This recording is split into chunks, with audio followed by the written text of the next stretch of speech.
welcome back. Today we're talking about My Brilliant Friend, Season 3, Episode 6, Becoming. And this was a great episode. Where to begin? So this is the beginning of Elena's unraveling, not just from Lila, but from herself.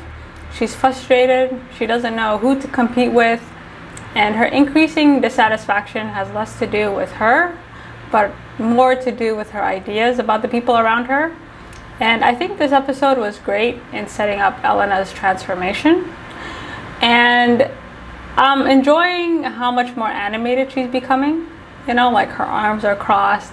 She's just super frustrated and just like over every single person around her. And I think Elena does have a true desire to find her authentic self. You know, try to find out who she really is. But the problem is she's stuck in the past. And you see that every time someone mentions Nino's raggedy name. My favorite part of this episode is having everyone together in one room. And I also enjoyed how they're portraying this line between tradition and sort of the modern world, like how these lines are blurring and kind of how the world is changing. The episode begins and Elena and her family are back from the beach and they are frustrated. So Lila's son and Elena's daughter, they're not getting along. They're fighting. It's just chaos in the house. And Pietro's frustrated, right? He gets up from the table, he slams the door, there's glass everywhere. He feels like this house is becoming kind of a prison. And so Elena feels the same way. And there's a scene where he breaks the glass and Elena's daughter, you know, she accidentally steps on the glass.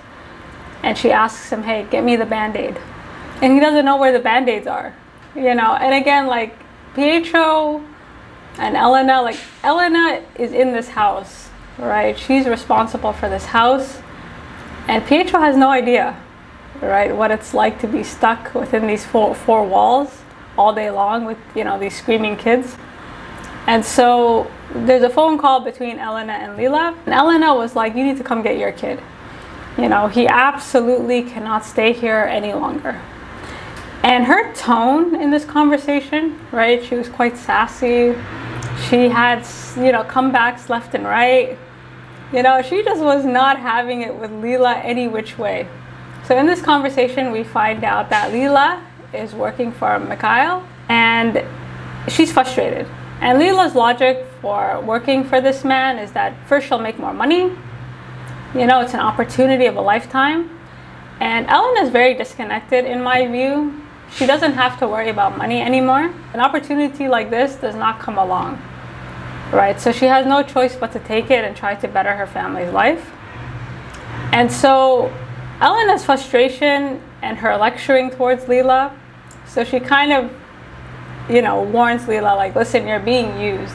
This man is not interested in giving you any power whatsoever. You know, like, you need to be careful.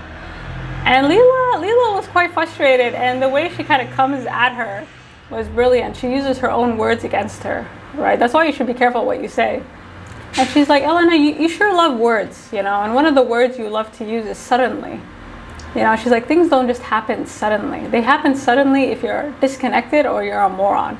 And I really like that because Lila working for this man is, you know, it's a long time coming, which means that as much as Elena doesn't want to admit to it, there's a lot she doesn't know about the neighborhood, right? And that's where her frustration is coming from. And so with that, they decide to go back to the old neighborhood.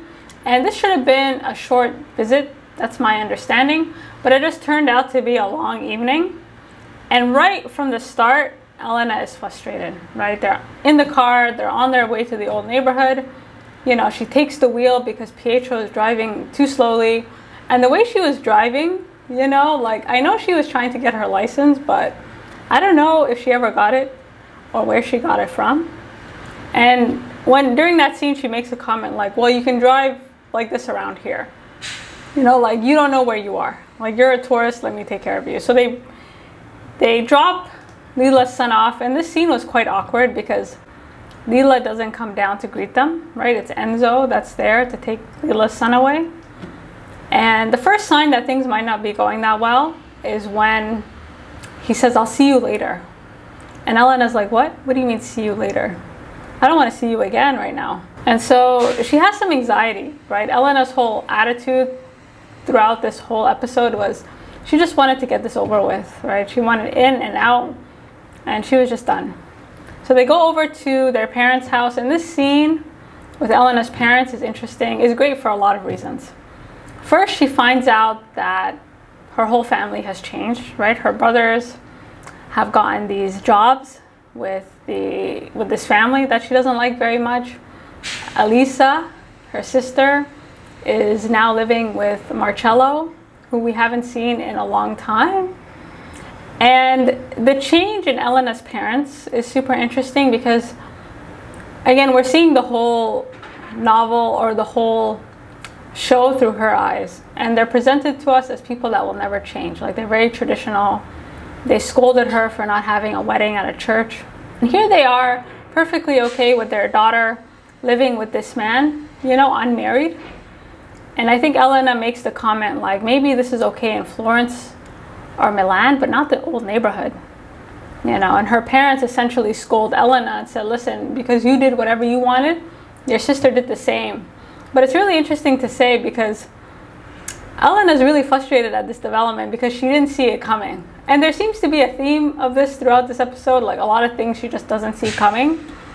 And her sister's ability to kind of live with this man, despite her parents, you know, probably not approving, it makes you wonder if Elena fought hard enough. Like, she's always been a yes girl. You know, she's always kind of gone along with things. She's never really pushed back. And so seeing her sister do something like totally kind of drastic, you know, makes her wonder, like, maybe I should have tried harder. You know, like maybe I should have pushed a little bit and not been so. Anyway, she was just not having it. And so she's frustrated, and her parents make an interesting point. They say, you know what?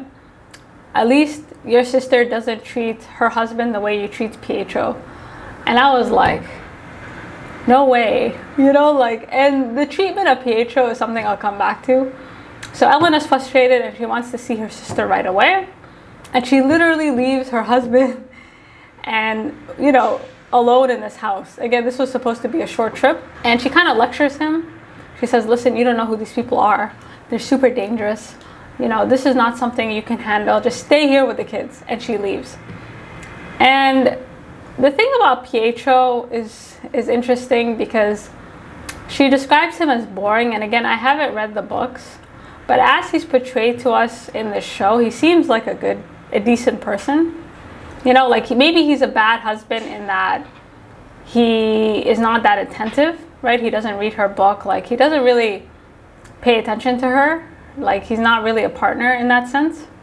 But the whole thing about him being boring, is this in comparison to Nino? You know, like every time she talks about her husband, I can't help but wonder if she's thinking about someone else. And I think that someone else is Nino. But you guys correct me if I'm wrong. And so she leaves the apartment, and just before she starts her journey to her sister's apartment, she has like a flashback of herself and Lila in the old neighborhood. And again, Elena has always been someone who's afraid of people leaving her behind. But yet she's really stuck in the past, because after this episode, it seems like everybody's moved on. People are making money, you know, for better or worse. But Elena is still like reminiscing. So she goes on her way, and I like this walk through the old neighborhood. Again, the neighborhood seems to be getting, like, it hasn't changed, or if it has, it's gotten worse. So as she's walking, we see Lila's ex-husband, Stefano, and it seems like he's lost everything, right? Like, the store is empty, he's just smoking. He does not look like he's doing very well at all. And so she gets to her sister's apartment, and, you know, their name is on the door. This seems to be quite a nice apartment. So she walks in, and automatically Elisa is a bit nervous, right? She's ready for her sister to give it to her, but she doesn't. You know, they have this cordial conversation, and the way her family sees Elena and the way Elena sees her family is just totally different, right? So it's clear that her little sister looks up to her. You know, she sees her as elegant, as someone with class. You know, I might not, you know, I didn't go to school and do all the things you did, but I still married above my class, you know. And I think her sister was a bit nervous that her sister, you know, that Elena would look down on her. You know, and that was the whole point about the earrings, right? Like, they do suit you. Like, we're the same. We're not that different. And so we have a conversation, and Elisa basically, you know, gives it to Elena. She says, listen, after you left, the family, like everything about the family was on my shoulders. And one day she went into the supermarket, and Marcello essentially, you know, he took care of everything, and he offered a life. You know, he offered to take care of her. He offered to look after her. And so her situation changed. And she defends him. She says he's nice, he takes care of her. You know, he's not this bad guy that you think he is. And Elena's like, then why don't you get married? So again, you have to remember, like, living with a man, you can live with a man, but you got to get married. And I'm not going to lie, like, her sister's excuse, Elisa's excuse for not marrying this man, was a bit suspect. You know, like, he has all these business dealings, but he'll get around to it eventually. I don't know. Like, is Marcello married or something? Like, there's just something that she was clearly hiding. But it just didn't sit right with me. And so they're talking, and then the doorbell rings, and Elena's like, we'll talk again soon. And again, Elena's whole vibe this episode is, I just want to get out of here right now. And so this doorbell is like the beginning of the end, right? Like, all hell breaks loose. So it seems like they orchestrated this sort of surprise dinner. And this dinner is in part, you know, for Elena and Pietro, but it's also for Marcello's mother. So it seems that it's also her birthday. So they kind of killed two birds with one stone, you know? And so there's so much beneath the surface with this dinner. Like, it was just tense. It was very well orchestrated. Like, it was a beautiful scene from beginning to end. And we're watching the dinner through Elena's eyes, and it's very clear, right? Like, the eyes don't lie. And her eyes were just fixated on Lila throughout, right? She's just focused on the door, and you see that right from the start. So as every guest comes in, she's just like, oh my God, I hope Lila doesn't come, but I also kind of hope she comes. So the first people through the door is Pietro and the kids, and Pietro's already like terrified. He's like, listen, before you give it to me, just know that I was ambushed and I didn't really have a choice. And you know, he was trying, but he couldn't. And Pietro, throughout this dinner, he was like a fly on the wall. Like, he was at this dinner like he was watching a movie. So again, Pietro comes from a very high class family. Like, this is not how people speak where he's from. So he was like watching him throughout. Depending on who you were at that table, you just saw something totally different. So Pietro was like watching it like it was worldwide wrestling. Like, he just couldn't believe his eyes. And there's a scene where his daughter goes off to play with Giola's son, and she comes back and she says, he hurt me. And I'm assuming he hurt me means the same way that, you know, Lila's son almost hurt her. But again, like, Pietro just was totally oblivious to it. You know, like, he's just kind of like chilling, and he has no idea what's going on. Like, for him, he's very untouchable, you know, and you could see that. Like, he's not bothered by anybody in this room.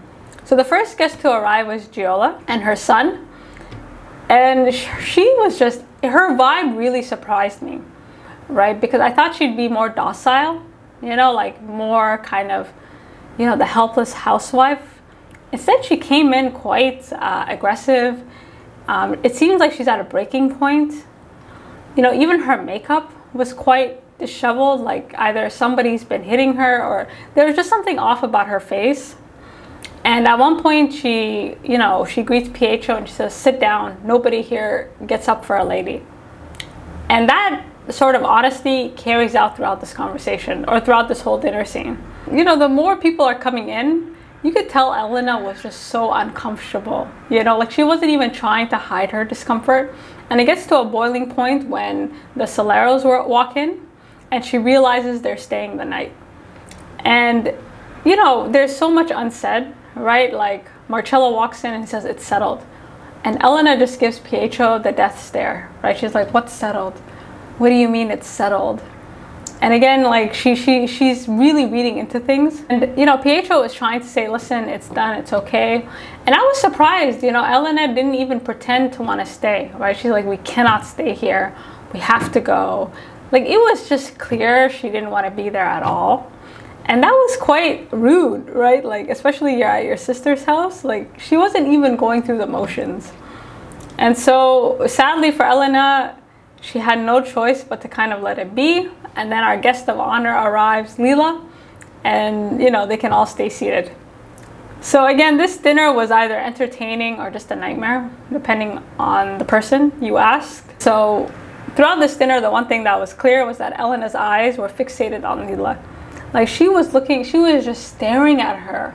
You know, she was looking for some acknowledgement or something. And I was like, sis, leave her alone. And so the personalities at this table, they're larger than life. And we'll start with the biggest personality, start with Mikhail. Sorry if I'm butchering his name. Like, I want to say Michael. But he finally got what he wanted, you know.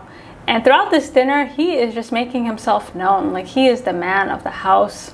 He's boasting about his love life, right? Like, whispering in Pietro's ear, telling him like how many women he slept with and all this other nasty stuff. So this dinner, I think, is largely for the Solero's mother. And Pietro and Elena are kind of like just there as honorary guests. And he kind of makes the speech to his mother. He's like, this is the strongest woman I've ever known. You know, like, she's just my life. She's just my life. She's my world.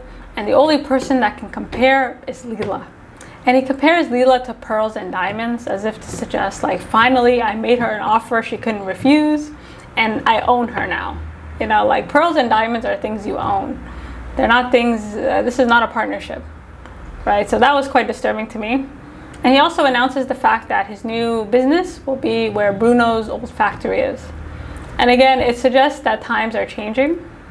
And also, like, the fact that his business is in this factory that was abusive, dirty, like, talk about what's beneath the surface, right? Like, this kind of ugly underbelly that really, like, that this family is all about. You know, he's talking about his business, he's talking about himself, and the whole time he's talking, I'm looking at Enzo, and Enzo looks miserable.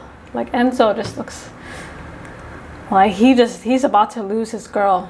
And, you know, Mikhail just says, come up here, Lila.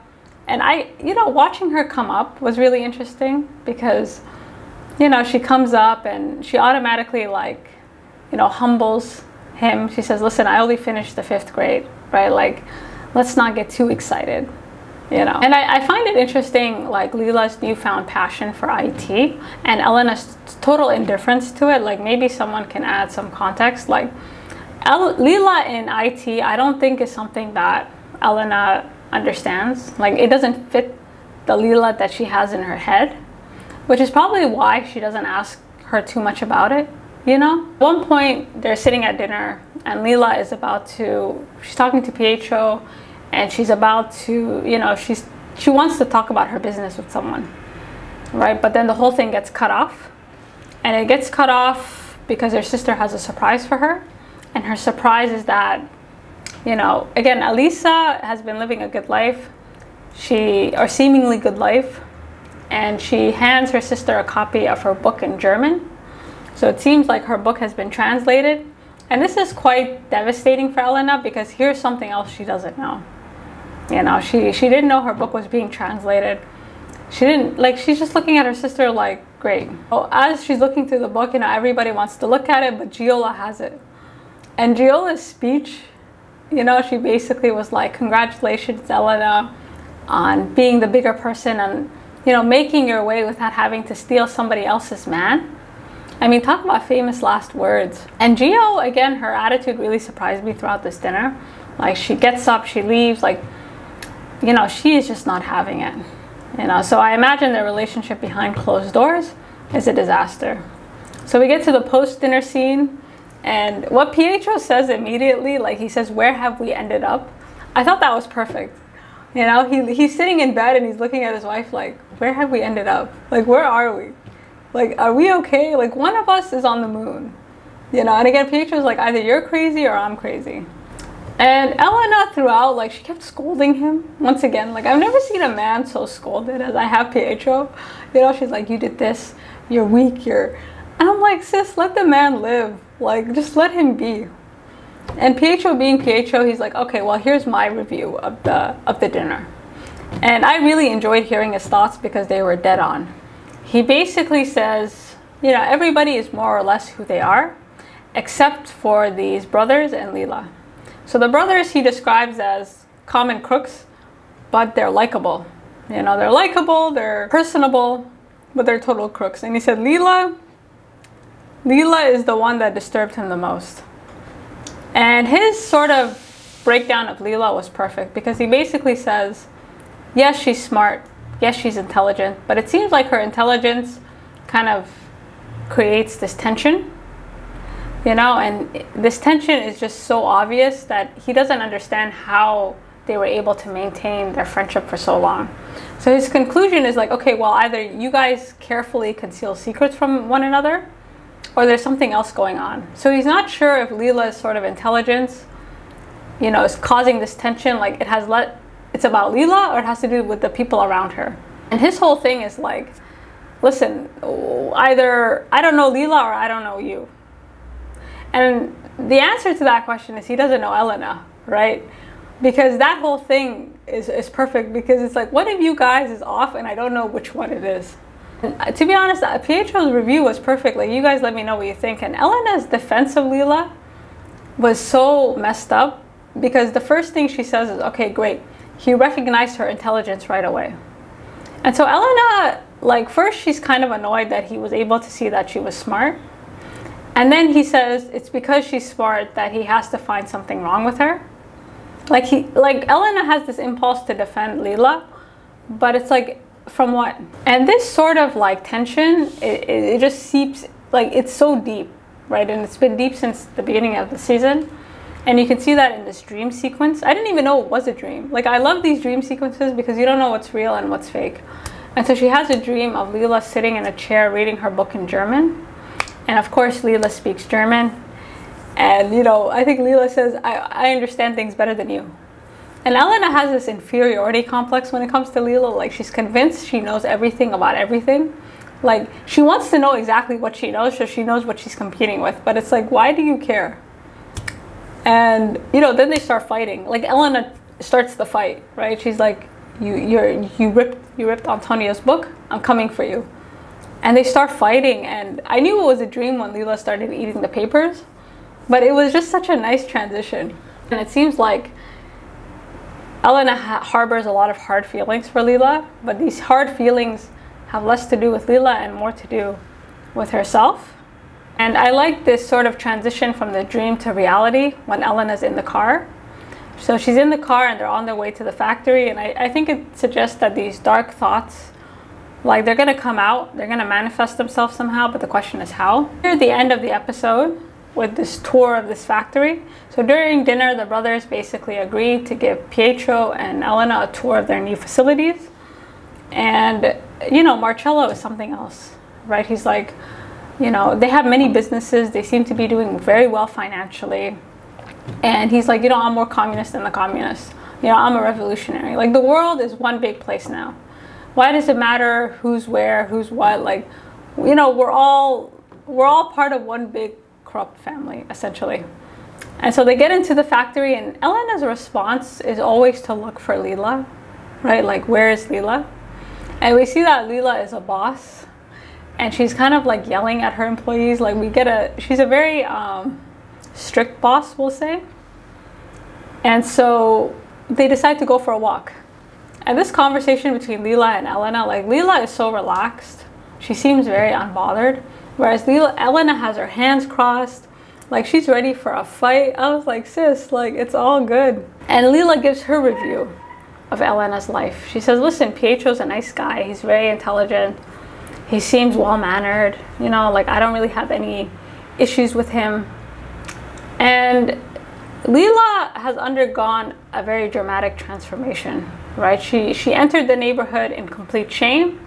And now here she is, you know, a manager, you know, basically a boss. You know, she's able to take care of her family, her mother, her brothers, her dad. They all kind of forgot about the past, right? Like, because now she's able to take care of them. And she says something interesting, like, things happen when money is involved, right? Like, money has a tendency to erase the past. And you know, again, she kind of stresses to Elena, right? Like, there's doing what you want and you have to do what you can. And so Lila was not in the position that Elena is in, where she could go to school. And although she has the vocabulary and she has the knowledge to understand, you know, what's going on, she doesn't really have the space to express herself. So, you know, as badly as she wants to, you know, stand up to this family and, you know, be kind of break out on her own, it's just not possible given her situation. So she's doing what she can. All right, so she's working here, she's taking care of her family, and you have to take the good with the bad. And Elena is just not having it, right? She's still convinced that she's being used and that, you know, maybe she wants to save her. I don't know how much to read into this, but at one point Lila basically informs Elena of her conversation with Alfonso. So it seems Alfonso has a bit of an obsession with Lila, to the point where she literally had to say, listen, you can copy me, you can study me, but you'll never be me. You know, you'll never understand me.